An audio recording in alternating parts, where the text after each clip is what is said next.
Hey, welcome back, everybody. Jake here. Today, I want to discuss the main tools you can use to save your money.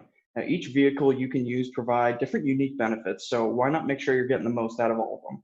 Well, I won't be able to touch on every single aspect of these tools. You need to know the basics because when it comes to your financial plan, where you're saving your money is just as important as how much you're saving. I know some of you may think that's a bold statement, I know, but let's get right into it and just see what I'm talking about. Here we have what I like to call the three pools of wealth. We have our taxable pool, our tax deferred pool, and our tax advantage pool. Well, each vehicle in these three pools have their own unique benefits and constraints. The main difference between the three pools is just how they are treated tax-wise. Let's start with our taxable pool. This is the simplest pool to understand. We all know when you receive your paycheck, you pay income tax. You may then stash that money into a checking or savings account. Maybe you get some interest in those accounts by the end of the year. You could have grown your money by 10 cents.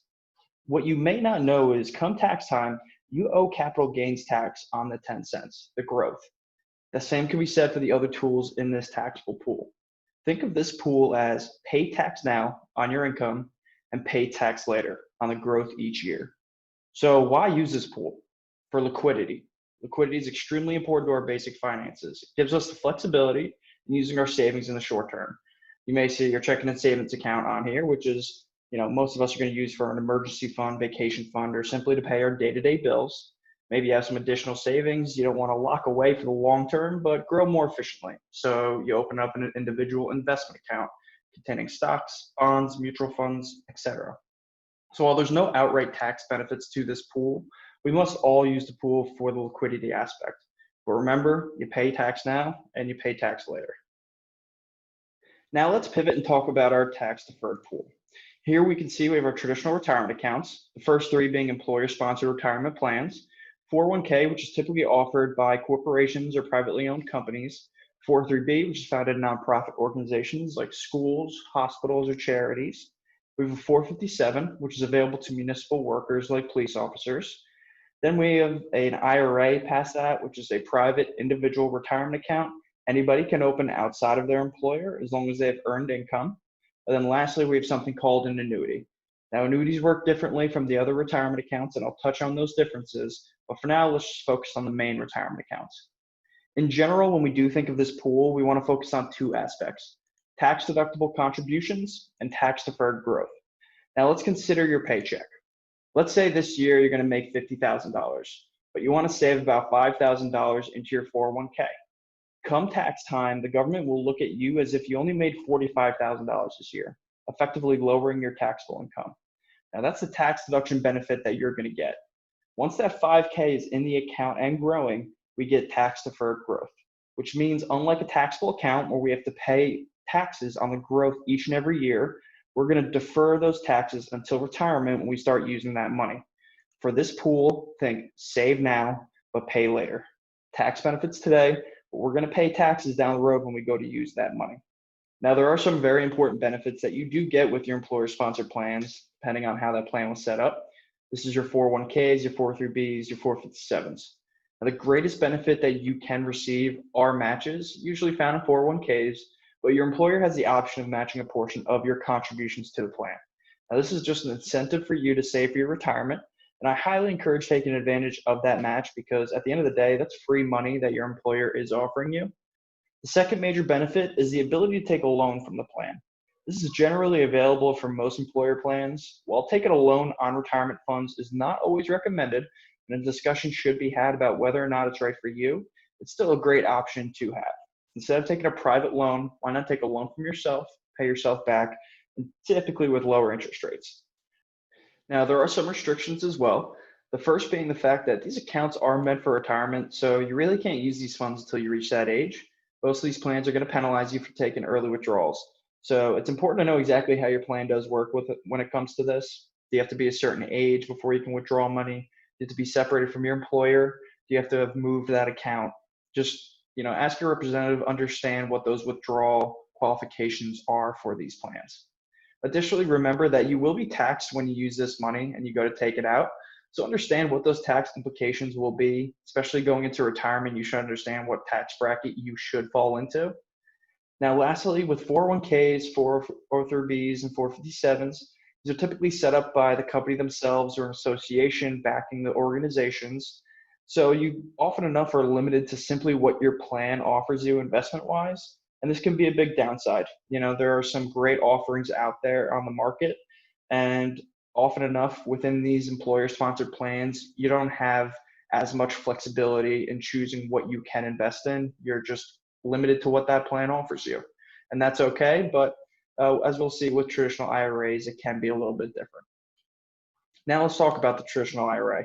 This is just your private retirement account. As long as you have earned income, you can open one, and it just works a little bit differently than your employer-sponsored plans. Some of the benefits of an IRA include virtually having unlimited choice as to the investments that you can work with. As you can open one with any investment manager or investment company or advisor out there, you really do have that flexibility as to what you can invest in. And additionally, it can just give you the opportunity to save for retirement if your work doesn't offer you anything. But you don't have the loan or matching opportunities with the IRAs, and your contribution limits as well are going to be lower. And it's important to note with IRAs, you do have a simple and a SEP option. These are meant specifically for retirement for small businesses. Now, I'm not going to dive too into it, but if you are a business owner, they are absolutely worth a look. Additionally, know your contribution limits. Just to look real quick here, as you can see, the employer-sponsored plans, you have much, much higher contribution limits as of 2020, 19,500, with catch-up contributions. So once you're 50 years old or older, you can add an additional 6,500 per year to those plans. You see, it's very different from the traditional IRA, which is only $6,000 per year with a $1,000 catch-up. Then obviously the small business plans are a little bit different as well. But again, this is just to show you the power the employer-sponsored plans do have, because there is one big drawback to having a traditional IRA, and it's actually the tax deduction phase-out limits. Okay, so believe it or not, if you have the availability to contribute to an employer-sponsored plan, depending on how you file your taxes, and once you start making a certain amount of money, your contributions to the IRA will stop having their tax deduction benefits. Okay, you won't be able to deduct as much from your taxes at that point. You start getting phased out of it. This is just a little bit more proof as to if you do have an employer-sponsored plan, you should look at that first, and the traditional IRA should be second after that. But again, just understand your situation is very case-by-case basis. Now, there's one last important rule for the traditional retirement accounts that I want to touch on here. That's the RMD rule.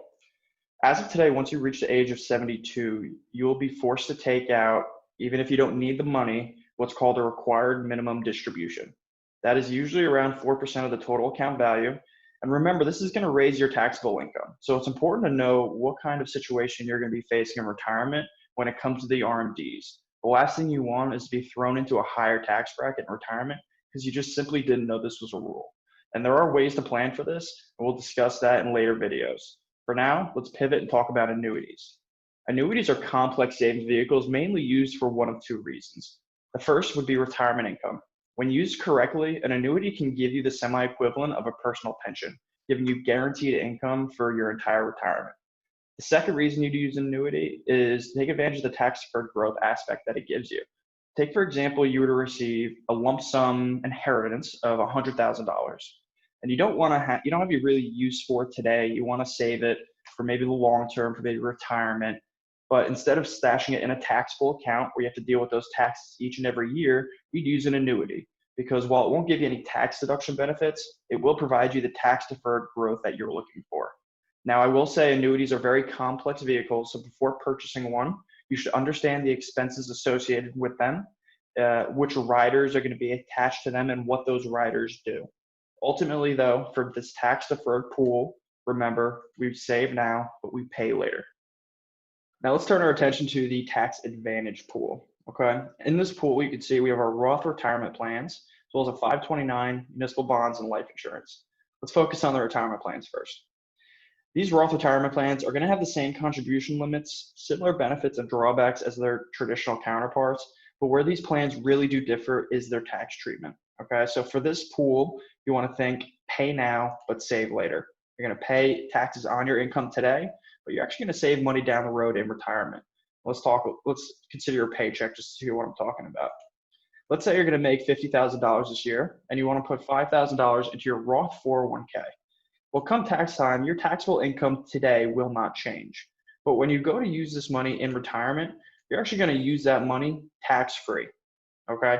Now, this is extremely beneficial for most of us for a few reasons. First of all, there's no guarantee as to where taxes will be when we're in retirement. Administrations change instead of the tax brackets.